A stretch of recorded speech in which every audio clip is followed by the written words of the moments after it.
Day 4, Smells and Spells, pages 95 to 115. Some folks in the city get Saturday afternoons off, Pa announced at breakfast without warning. Maybe we ought to try that around Sassafras Springs. Are you sure you won't need me? I was remembering what Jeb said about Pa selling the farm someday. What our corn needs isn't any more raking or weeding. It just needs time and a good soaking rain, said Pa.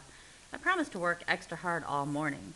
The next day was Sunday, and there would be no field work done. The sun was blistering, and there didn't seem to be enough water in the world to quench my thirst. Pa rested with a bandana over his face. For a second, I thought he was shrinking in the blazing sun, or maybe I was getting taller. We raked till my arms ached. Pa told me that aching arms were a good sign. They meant your muscles were growing. At the rate I was going, I'd be a match for the circus muscle man by evening. Pa was true to his word that afternoon, but Sal and I had barely got started when I saw a skinny figure coming down the road. Hubble trouble, I whispered. Let's get out of here. We backtracked through the Austin's orchard toward the house. It was unusually quiet, and I wondered if the whole family had gone to visit Jeb's cousins. Jeb had irritated me some over the last few days, but I was disappointed to find the place was deserted. Even Dusty was gone. I figured I'd head back way down to Liberty Creek to cool off. On our way, Sal suddenly stopped and her ears perked up. I stopped too. Psst. As far as I could see, we were alone on the footpath that ran from the Austin's orchard to the meadow. Up here, a voice whispered. I looked up and saw a familiar face peering at me through the branches of a tree. What are you doing up there, Junior? I asked. Stealing peaches? Who, me? Junior Watkins dropped down from the branch to see, so we were face to face, or nose to forehead, as Junior was shorter and squarer than me. Junior was the same age as Jeb and me. We weren't exactly bosom buddies, but since we were always lumped together in school and recess, we were friends of a sort. I heard you're looking for something, Junior said, who was still whispering. Who said? Everybody said. He acted like he was scared somebody was listening, even though there wasn't a soul around. Well, I got something special. If I tell you, will you keep it a secret? I was in a pickle. Whatever wonders I found, I'd have to share with Pa, or they wouldn't count. But I didn't want to pass up a possible wonder either. Just tell me, I insisted. You won't tell my ma? Promise. I could be truthful about that. Junior's ma was a powerful-looking woman, and I wasn't about to cross her. Come on. Junior took off running across the meadow, and I tore off behind him with Sal at my heels. That dog never misses a thing. I had no idea that Junior's stubby legs could move him so fast. We ran through more pastures and fields of beans until we got to his place. The Watkins family had a huge old gray barn behind it, a tumble-down storage shack. Junior ran straight into the shed, and I followed him. When my eyes got used to the dark, I saw Junior reach into a jumble of junk and pull out an old wooden bucket covered with straw. You've got to put them where it's hot, and this shed gets like a boiler, Junior explained as he plunged his hand into the bucket and ever so gently pulled out an egg. An egg? What kind of wonder is that? I asked. Everybody has eggs. Not like this. Junior looked so proud. I'd have thought he'd laid that egg himself. I've got 3 of them. Well, eggs sure as shootin' aren't man-made, as any chicken would be happy to point out to you. It's not the eggs that are special. It's what I've done to them, Junior explained. You know how we sometimes get an egg good and rotten so it makes a big stink?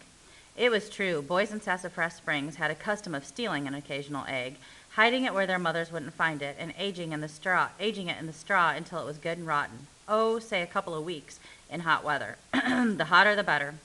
When it was ready, they'd pick a time and let loose with it, creating a stench so great it would scare the stripes off a skunk. Everybody's done that, I told him. I know, but nobody's done it like me. Remember that rotten one I managed to shoot into the girls' outhouse at school last year? I could hardly forget that. It's the only time I know of when a rotten egg was launched by slingshot. Even Junior wasn't brave enough to go into the girls' outhouse. The girls were shrieking and gagging at the smell, and Miss Collins let us off school early. But a wonder is something important, Junior. He held up the innocent-looking egg, gazing at it like a work of art. Been here since May. 2 hot months. Feel it. I took the egg in my hand. The more rotten an egg gets, the lighter it gets, until it doesn't seem to weigh anything at all. I had to admit, this one was good and rotten. I got 3 of them, the rottenest eggs in Sassafras Springs. Junior sounded as if he'd won the blue ribbon at the county fair. They're rotten, but they're not wonders, I insisted. Sorry, Junior, I've got to go. You'll think they're a wonder when you smell them, and I'm not giving you any warning either, Junior called after me. He sounded pretty mad. Who'd have thought that collecting a few wonders would create such a big stink around Sassafras Springs? That evening, Aunt Pretty had supper all laid out on the porch when I got home. I can't stand that hot kitchen one more minute. She fanned herself with a dish towel. We're eating cold supper tonight. Like a picnic, said Pa. He always added that extra A in picnic, and I like the sound of it. Aunt Pretty's cold supper was as tasty as most folks' hot meals. Cold chicken, cold cornbread, sliced tomatoes with thin slivers of onion on top, and her sour pickles. A glass of milk cooled in the spring house for washing it down. A dish of cooked peaches left over from her day of preserving on top of it. What's the tally so far, Pretty? Asked Pa as he served himself a generous helping. 52 jars, she answered. 20 jars of sliced peaches for pie, 22 jars of preserves for biscuits, 10 jars of spiced peaches. I'll do more tomorrow. It's enough to make a man long for winter. Pa turned to me. What about you, son? Did you hit pay dirt? Not today, I answered, realizing this was the first day I hadn't come up with a wonder. Ended up wasting my time. Then I remembered the day before, down at the general store, I'd promised Violet I'd come by and see her wonder. I still didn't believe she had one, but I had made a promise. I'm supposed to go to the Rowans', though. Pa chuckled. The first place I'd go for a wonder. Aunt Pretty stood up, all business now. Before you go, I'll pack some chicken and peaches to take along. Do I have to? Yes, you have to. The Rowans are having a hard times, and they could use some building up. Now, Yuli's proud, and she'll want to give you something in return. Just take whatever she offers. Deep down, I was glad that, unlike other folks in Sassafras Springs, Aunt Pretty didn't mind her own business, at least when her neighbors had problems. Before long, I was lugging a basket of food across our field to the Rowan small spread, which backed into ours. Eben, you came, Violet called out. Long shadows promised it would be dark before long, but Yuli and Violet were still working outside. Howdy, Eben. Yuli leaned back on the heels of her huge black shoes she always wore in the garden. They were the same work boots Violet wore to get to school in the snow last winter. Every time I saw them, I couldn't help wondering if they were the ones that blew off of Mr. Rowan's feet when the lightning struck. Aunt Pretty sent this, I said, handing over the basket. Goodness, she is a generous one, said Yuli, peeking inside at all the goodies. Violet wasn't interested in goodies. Tell her, Eben, about the wonders. Ray Ellen called them wonderfuls, but I knew you meant wonders, like the Great Pyramid and the Hanging Gardens. I told you Violet was smart. I cleared my throat and faced Yuli. Ma'am, I'm trying to find 7 wonders here in Sassafras Springs, like a pyramid or a giant lighthouse. Thank goodness there's no pyramids around here, laughed Yuli. Seems I heard about some kind of curse on the one they found last year. Violet jumped up. You have something special, Ma. Show him. Yuli looked doubtful. It doesn't resemble a pyramid in the least. Show him, Ma. He'll like it. I'll finish the weeding. I haven't seen Violet that excited since she won the spelling bee. All right, come along. Yuli started toward the door, beckoning me to follow. Sal was content to stay outside with Violet. Now don't expect anything fancy, Yuli warned me. Believe me, it was hard to imagine anything fancy in their shabby cottage. She had led me to her small kitchen table, its edges worn smooth by generations of soap and water. It looked like any table in Sassafras Springs. That and 2 chairs were about all the decoration in the place. A blanket hung from the ceiling. I could see the shadow of a bed behind it. In the middle of the table was a single oil lamp. This is it, said Yuli, stroking the wood like it was her favorite cat. Not a wonder, maybe, but special, because this is the table that walked through a graveyard, walked on its own, or so folks would tell you. She had my attention then. What's that, ma'am? I asked, fishing my pencil out of my pocket. Sit yourself down, and I'll tell you, said Yuli. I'll tell you the absolute truth. Yuli Rowan's story, The Four-Legged Haint.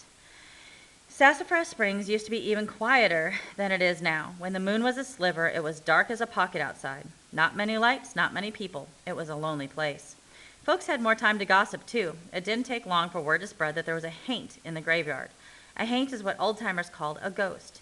It was no ordinary ghost, and there have been other ghosts in Sassafras Springs. Why, for years, after old Mrs. Gardner died, she'd show up in church on Christmas Eve. No one would go near that pew. And there was the golden ghost of Liberty Woods. But that's not the ghost I'm telling you about. This was a table, folks saw. Yes, a table, walking through the tombstones night after night, according to some. Not only did it give off a strange light, this table made an eerie wailing sound like no human ever made. That's what folks would say, anyway. When word spread, nobody would go into the graveyard at night. Folks started locking their doors at night for the first time. Most people were superstitious around Sassafras Springs. Most still are. Maybe I'm one of them. There was this one person around who wasn't superstitious. However, she was plenty suspicious. She thought the idea of a table walking was plain silly, even though a table does have legs. Her name was Rose Ivy, and she was a flame-haired beauty who lived up on Osage Hill. Her mama and papa had died when she was 18, and she stayed on the farm, keeping a few animals, selling herbs like Violet and I do. Most folks thought she couldn't make it on her own, that she would sell the place and go live with relatives. Most folks should mind their own business, Rose Ivy thought. Besides, she didn't give up easily. Deep down, she thought that maybe that's why she survived the illness that took her parents. Since Rose Ivy took everything she heard with a grain of salt, she didn't think the story about the haint made sense. Why would a ghost look like a table? How could a table make a wailing noise? One night when there was a full moon to guide her, she took her lantern and set out to the graveyard. She didn't have a gun or a knife, just her old pointer dog by her side. If there was a ghost, which she knew there wasn't, a gun wouldn't do much good. If there was a ghost, which common sense told her there wasn't, a good pair of legs could probably outrun it. First thing Rose Ivy saw when she got there was a light moving between the markers. She and her dog stopped and watched. There she saw it, plain as day, a four-legged table walking along with the light, weaving in and out among the tombstones. It was quite a sight. Rose Ivy stayed still and watched. Suddenly the light stopped. So did the table. Rose Ivy's dog whined and she shushed him. She blew out her lantern so the haint wouldn't see her. She stood stock still in the moonlight until she heard the yowling. The dog tried to run, but Rose Ivy held him back. The sound was truly like the howl of a ghost, the kind that gets inside you and chills your bones. Rose Ivy didn't move a muscle or even a hair as she listened.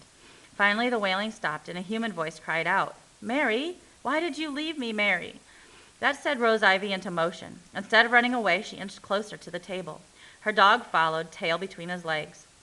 When she got closer, she took a good look at the table sitting among the graves. A lantern on the table gave off enough light to see that it was set with a plate and a knife and a fork and a basket of food. There was a chair next to the table, and someone was sitting on that chair. Someone too solid to be a ghost. It was a man, and he was sobbing his heart out, calling, "Mary, how could you leave me? Why didn't you take me with you?" Rose Ivy realized that the table was next to the tombstone of a young woman who had died 3 months before. That woman's name was Mary. "Is that you, Tom?" Rose Ivy asked the sobbing man. It was his turn to be startled. It was Thomas Fitzgerald, the husband of the woman who'd died. Rose Ivy moved in closer. "What are you doing out here in the pitch dark?" The man moaned, "Lord, I miss her so much. I can't stand to eat alone in the house without my Mary, so I came out here every night to be with her." Tom told her, the tears glistening on his cheeks. "Tom Fitzgerald, you're going to get yourself shot creeping around in graveyards at night. You've been scaring folks half to death. You come home now and eat supper with me. I don't like to eat alone either," said Rose Ivy. "Come along right now." She sounded determined, and Tom was so surprised that he actually said yes. He left his table and chair by Mary's tombstone and went up Osage Hill with Rose Ivy. They had a good supper and a good strong cup of coffee, and when the meal was over, Rose Ivy told him to come back for dinner that night too. The next night too. That next day, Tom took his table and chair back home. He went to Rose Ivy's house for dinner that night, and the next night, and the night after that. He talked about his dear Mary, and Rose Ivy talked about her dear departed family, and sometimes Tom brought her some beans or corn from his garden or a bunch of wildflowers, and sometimes Rose Ivy sent back some food for Tom's lunch the next day. Folks talked for a while until they found other things to gossip about, and then they stopped locking their doors at night. At the end of a year, Tom married Rose Ivy, and they raised a family of their own. But every day, winter and summer, for the rest of her life, Rose Ivy visited Mary's grave, planting flowers, tending to the weeds, and talking to her so she knew she wasn't forgotten. And that's the true story of this very table, the table that walked into the graveyard. Yulie thumped the table loudly with both hands, which made me jump. When I recovered, I asked her, "Was that graveyard at the community church?" "The same." That gave me a pause. I'd been there just sitting there among the tombstones the day before. "How'd you end up with the table?"